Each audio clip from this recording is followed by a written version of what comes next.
Student welcome back to my channel Samrat academy. Student मेरा नाम आकाश। मेरे प्यारे विद्यार्थियों, आज की वीडियो बहुत ही ज़्यादा इंपॉर्टेंट है क्लास 10th वालों के लिए। अगर 2023 बोर्ड एग्जाम देने वाले हैं तो आज मैं 40 महत्वपूर्ण बहुविकल्पीय प्रश्न कराने वाला हूं पूरे किताब का, ठीक है।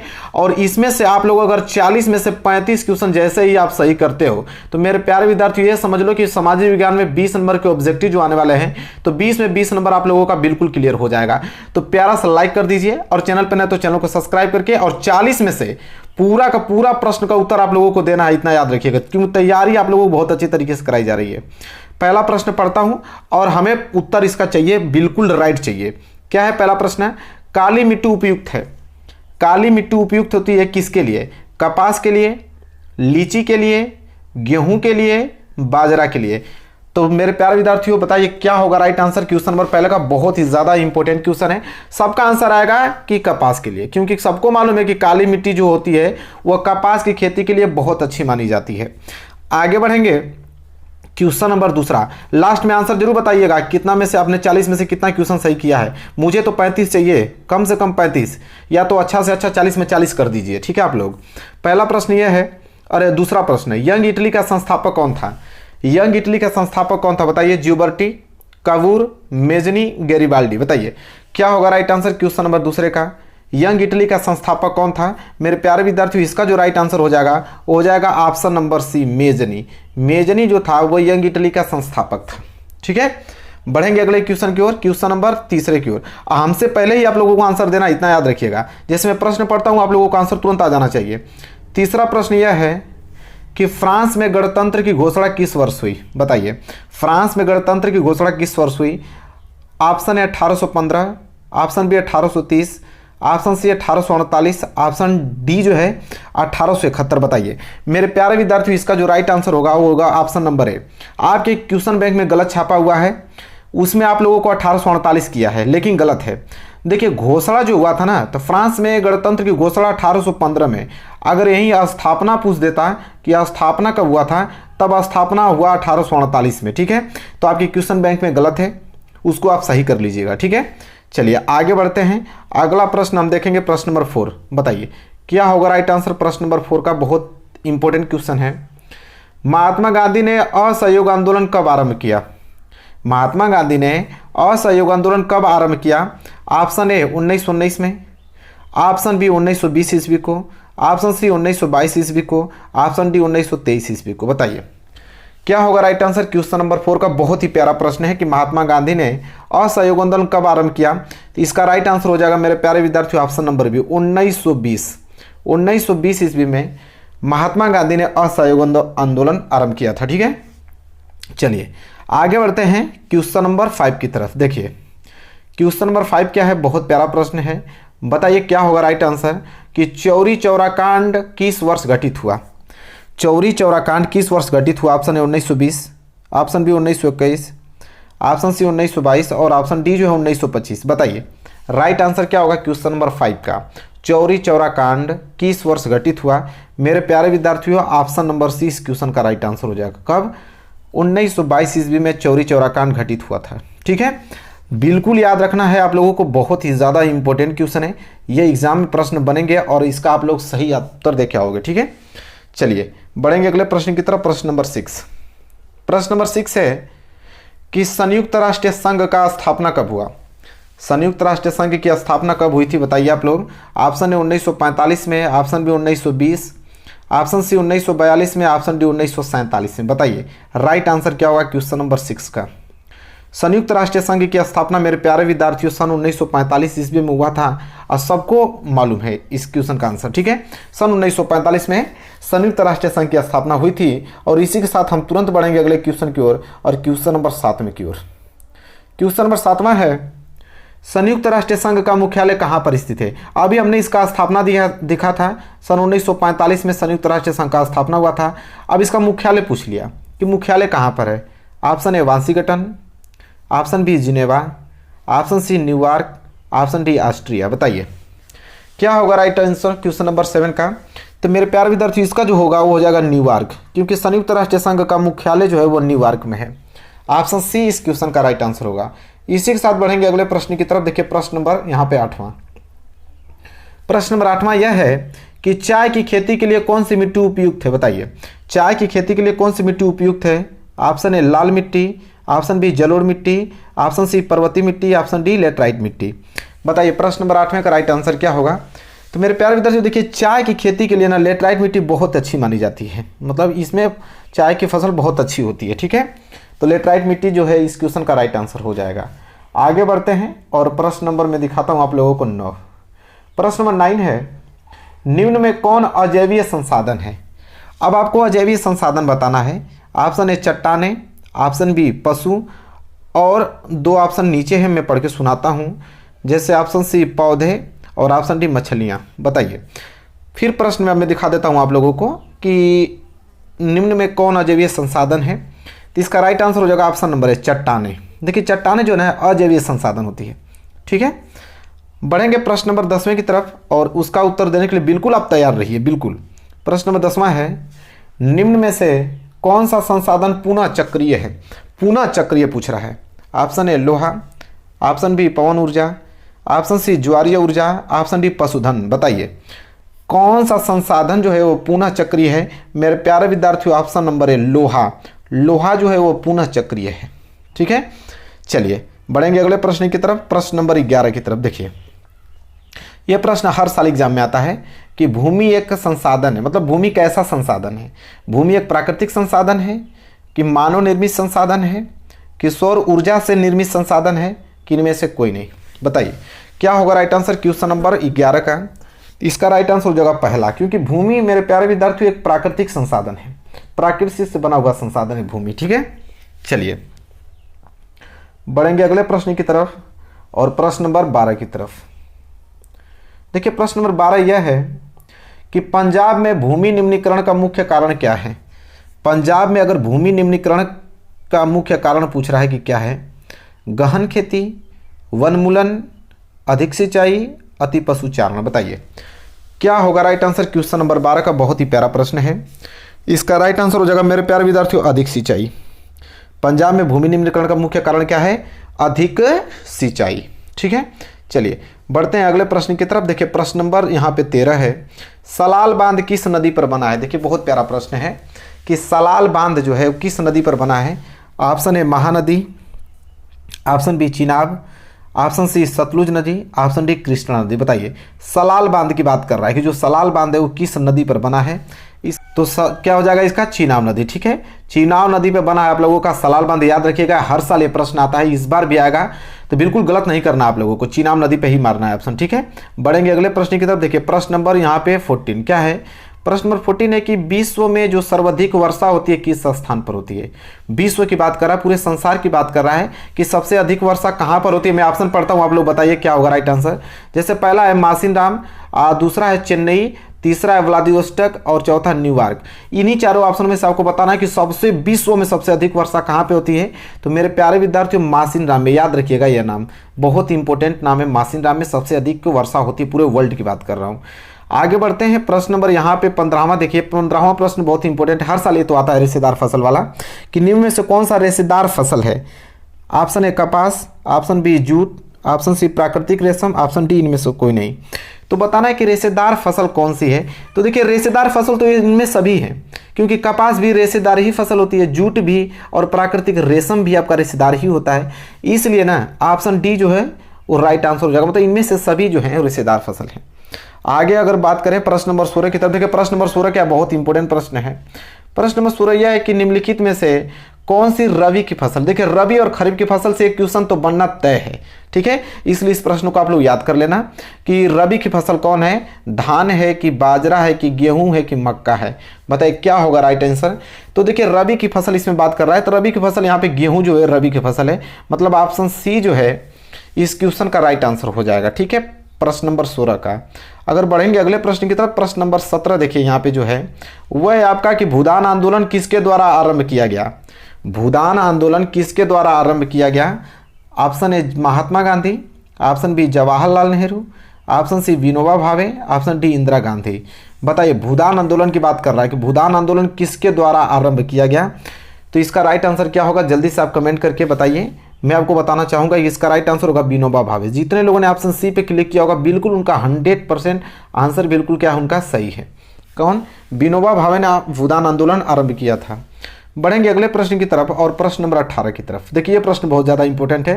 कोरबा प्रसिद्ध है। कोरबा किसके लिए प्रसिद्ध है? प्राकृतिक गैस के लिए, कोयले के लिए, सौर ऊर्जा के लिए? ऑप्शन डी में आपको बताता हूँ, यहाँ पे दिया है बॉक्साइट के लिए। बताइए तो कोरबा किसके लिए प्रसिद्ध है? आप कमेंट करके बताइए। तो देखिए मेरे प्यारे जो कोरबा है, ये कोरबा आपका कोयले के लिए प्रसिद्ध है। किसके लिए? कोयले के लिए। इसलिए ऑप्शन बी जो है इस क्वेश्चन का राइट आंसर हो जाएगा। ठीक है, आगे बढ़ेंगे और प्रश्न नंबर 19 की तरफ। देखिए ये भी प्रश्न बहुत ज़्यादा इंपॉर्टेंट है। मुंबई हाई प्रसिद्ध है। मुंबई हाई प्रसिद्ध है किसके लिए? ऑप्शन ए तेल शोध कारखानों पेट्रोलियम के लिए, ऑप्शन बी जो फिल्मी सिटी के लिए, option C gateway of India के लिए, ऑप्शन डी उपयुक्त में से कोई नहीं। तो मुंबई हाई प्रसिद्ध है मेरे प्यारे विद्यार्थी। मुंबई हाई प्रसिद्ध है किसके लिए? ये बहुत इंपॉर्टेंट है। ऑप्शन नंबर ए तेल शोध कारखानों मतलब पेट्रोलियम के लिए प्रसिद्ध है मुंबई हाई। याद रखिएगा, बहुत इंपॉर्टेंट प्रश्न है। इसी के साथ अगर हम अग्रसर होंगे अगले क्वेश्चन की ओर, और क्वेश्चन नंबर 20वां देखिए। क्वेश्चन नंबर 20वां यह है, निम्नलिखित में से किस वस्तु का निर्यातक भारत नहीं है? मतलब किस वस्तु का निर्यातक भारत नहीं है? कॉफी का, ऑप्शन बी उर्वरक का है, ऑप्शन सी तंबाकू का, ऑप्शन डी चाय का। बताइए क्या होगा राइट आंसर क्वेश्चन नंबर 20 का, कि किस वस्तु का निर्यातक भारत नहीं है? तो इसका राइट आंसर होगा बी उर्वरक का। उर्वरक का निर्यातक भारत नहीं करता है। ठीक है, तो याद रखिएगा, बहुत प्यारा प्रश्न है। इसी के साथ अगर हम बढ़ेंगे अगले प्रश्न की तरफ, प्रश्न नंबर 21। प्रश्न नंबर 21 मेरे प्यारे विद्यार्थी, फ्रांस की क्रांति कब हुई? ये तो बताना ही पड़ेगा आप लोगों को, बहुत इंपॉर्टेंट क्वेश्चन है कि फ्रांस की क्रांति कब हुई थी। ऑप्शन ए 1788 में, ऑप्शन बी 1789 में, ऑप्शन सी 1790 में, ऑप्शन डी 1787 में। बताइए क्या होगा राइट आंसर क्वेश्चन नंबर 21 का, कि फ्रांस की क्रांति हुई थी। देखिए फ्रांस की क्रांति हुई थी सन 1789 ईस्वी में। मतलब ऑप्शन बी जो है इस क्वेश्चन का राइट आंसर हो जाएगा। इसी के साथ हम अग्रसर होंगे अगले क्वेश्चन की ओर। क्वेश्चन नंबर 22 देखिए। क्वेश्चन नंबर 22 है, जूसेफे मेसनी द्वारा स्थापित गुप्त संगठन था। जूसेफे मेसनी द्वारा स्थापित गुप्त संगठन था। Option A young Italy, option B young France, option C young Prussia, option D young Germany. बताइए क्या होगा राइट आंसर क्वेश्चन नंबर 22 का। बहुत प्यारा प्रश्न है। जूसेफे मेसनी द्वारा स्थापित गुप्त संगठन था, तो गुप्त संगठन था यंग इटली, उन्होंने बताया था। ठीक है, कौन सा? Young Italy. ऑप्शन ए इस क्वेश्चन का राइट आंसर हो जाएगा। आगे अगर बढ़ेंगे तो प्रश्न नंबर 23 देखिए। प्रश्न नंबर 23 है, असहयोग आंदोलन का मुख्य कारण क्या था? असहयोग आंदोलन का मुख्य कारण क्या था? Option A Rowlatt Act, option B जो है प्रथम विश्व युद्ध, ऑप्शन सी खिलाफत आंदोलन, ऑप्शन डी ये द्वितीय विश्व युद्ध है। ठीक है, इसको मैं काट देता हूँ, द्वितीय विश्व युद्ध कर देता हूँ। बताइए अब क्या होगा। देखिए असहयोग आंदोलन का मुख्य कारण था रोलेक्ट एक्ट। और रोलेक्ट एक्ट क्या असहयोग आंदोलन पूछ रहा है ना? देखिए असहयोग आंदोलन का खिलाफत आंदोलन था, रोलेक्ट एक्ट नहीं, खिलाफत आंदोलन। याद रखिएगा, क्योंकि असहयोग आंदोलन का मुख्य कारण खिलाफत आंदोलन था। ऑप्शन सी जो है इस क्वेश्चन का राइट आंसर होगा। याद रखिएगा। ठीक है, चलिए बढ़ते हैं क्वेश्चन नंबर 24।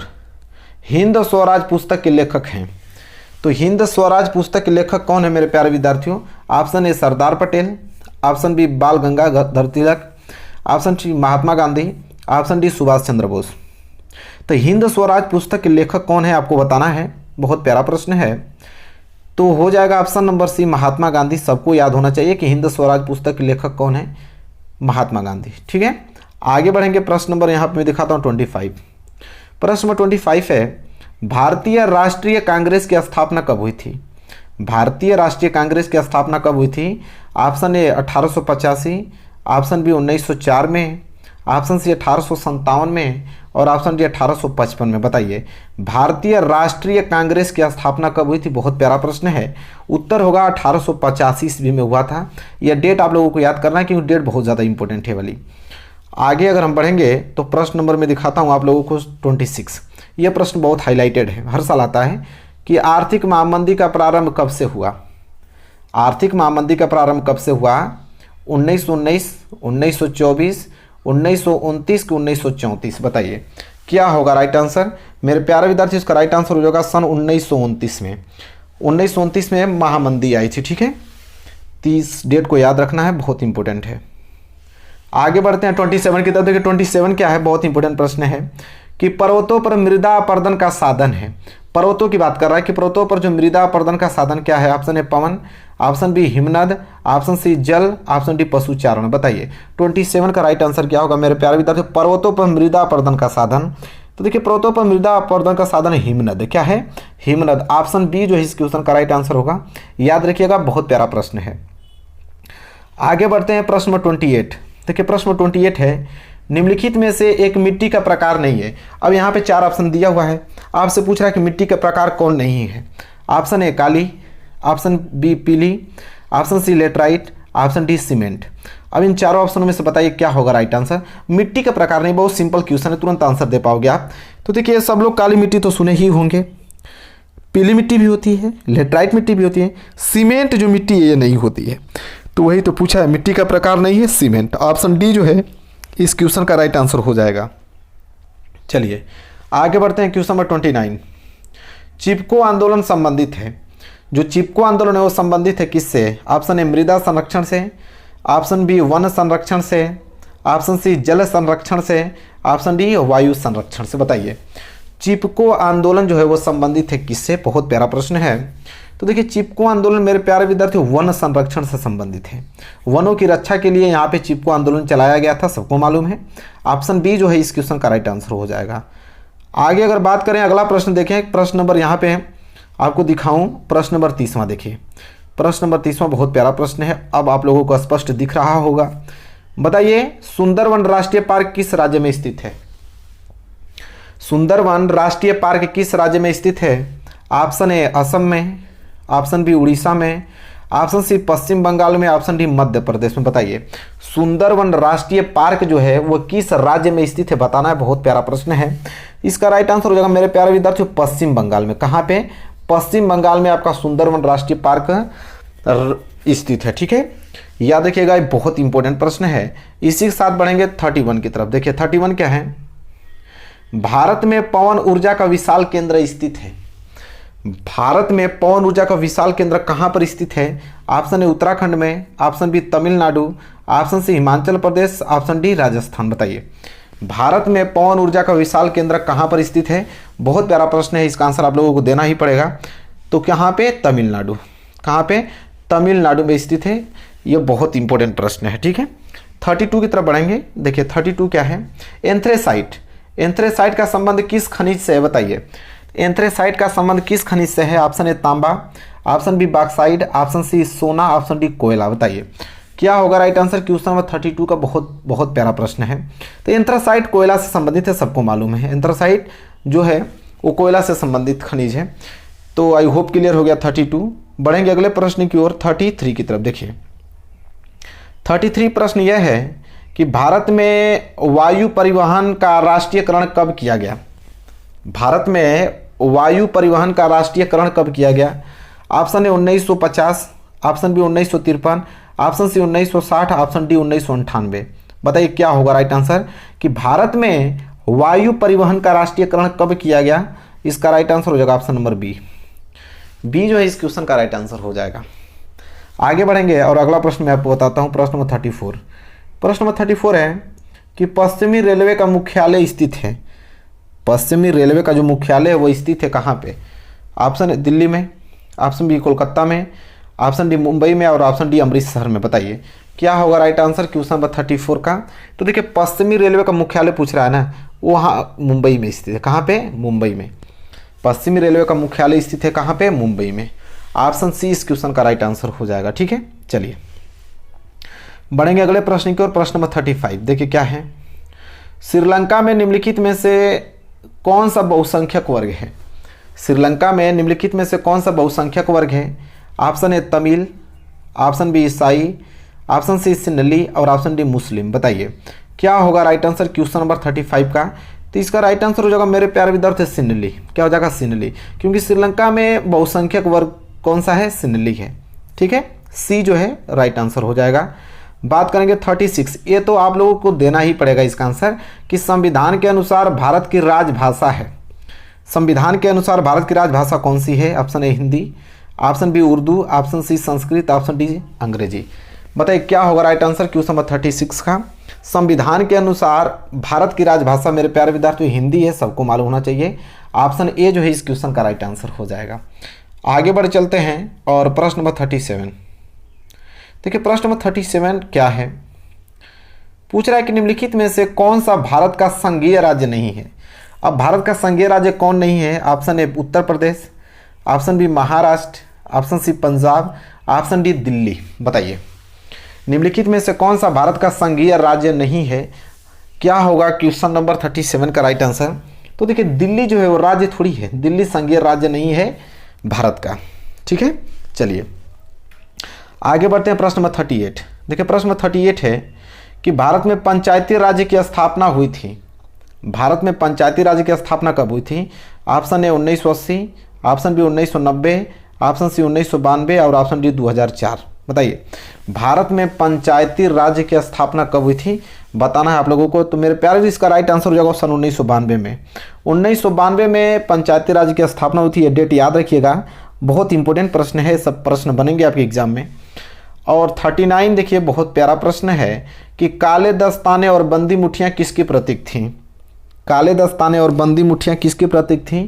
ऑप्शन ए क्रोध की, ऑप्शन बी शांति की और ऑप्शन सी अश्वेत शक्ति की और ऑप्शन डी जो है खुशी की। बताइए तो काले दस्ताने और बंदी मुठियाँ किसकी प्रतीक थीं? तो मेरे प्यारे विद्यार्थियों अश्वेत शक्ति की, याद रखिएगा, बहुत इंपॉर्टेंट प्रश्न है, अश्वेत शक्ति की। लास्ट प्रश्न देखते हैं प्रश्न नंबर 40। नेपाल में लोकतंत्र की स्थापना हुई। बताइए नेपाल में लोकतंत्र की स्थापना हुई थी। ऑप्शन ए 2005 में, ऑप्शन बी 2006 में, ऑप्शन डी 2008 में और ऑप्शन डी 2015 में। बताइए नेपाल में लोकतंत्र की स्थापना हुई थी कब? तो इसका राइट आंसर हो जाएगा मेरे प्यारे विद्यार्थी 2008 में। नेपाल में लोकतंत्र की स्थापना कब हुई? 2008 में हुई थी, याद रखिएगा, बहुत इंपॉर्टेंट है। जैसा कि आपने देखा 40 इंपॉर्टेंट क्वेश्चन हमने कराया जो कि बहुत ही ज़्यादा महत्वपूर्ण था। 40 में से कितना क्वेश्चन, 35 तो करना ही चाहिए आप लोगों को। कमेंट में देखता हूं कि कौन कितना किया, अभी मैं देखता हूं। वीडियो को लाइक कर दो, चैनल पर नए तो चैनल को सब्सक्राइब करके बेल आइकन को प्रेस कर लो। मिलेंगे नेक्स्ट वीडियो में, तब तक के लिए धन्यवाद।